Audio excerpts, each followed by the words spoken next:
आमचंही ठरलंय, पुन्हा सांगतो आमचंही ठरलंय, महायुतीमध्ये आम्ही निवडणूक लढवणार आहोत।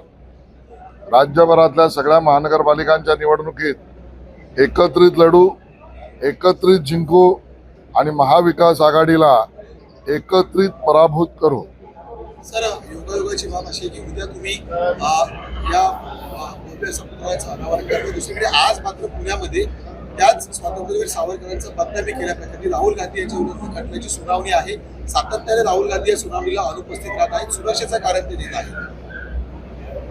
राहुल गांधी यांनी केलेलं स्वातंत्र्यवीर सावरकरांवरचं विधान अपमानजनक, बदनामीकारक, क्लेशदायक, संतापजनक, तळपायाची आग मस्तकावर नेणार आहे आणि म्हणून त्यांच्यावर चालू असलेल्या गुन्ह्यात त्यांना शिक्षाच झाली पाहिजे ही पूर्ण भारतवासियांची इच्छा आहे।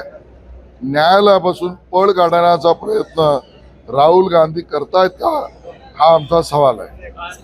नाशिकमध्ये नवीन एसटीपी प्लांट उभारण्यासाठी जवळपास 300 झाडांची कत्तल झालेली आहे असा आरोप पर्यावरण प्रेमींकडून करण्यात आला आहे।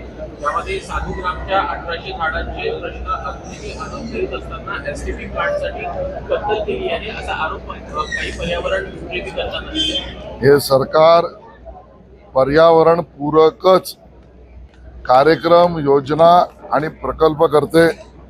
हे सरकार पर्यावरणाच्या रक्षणाचीच भूमिका घेऊन काम करते।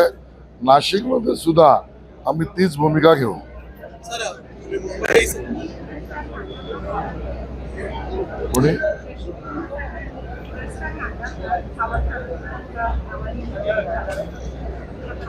मला याची माहिती नाही, माहिती घेऊन सांग। सर, मुंबईचे तुम्ही उपनगराचे पालकमंत्री आहात। लोकशाहीने एक आज स्टिंग ऑपरेशन केलं होतं की वेगवेगळी जी शौचालय आहेत, सार्वजनिक शौचालय आहेत, या ठिकाणी मोठ्या प्रमाणात संसार दाखलेला पाहायला मिळतं। मुंबईचं चित्र आहे, याची काय तुम्ही चौकशी करणार आहात का?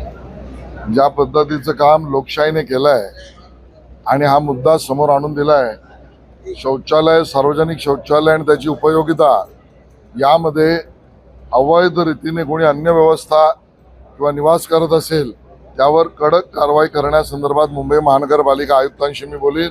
लागलंच तर पोलिसांनी कारवाई करावी अशा पद्धतीची भूमिका आम्ही घेऊ आणि निर्देश सुद्धा देऊ।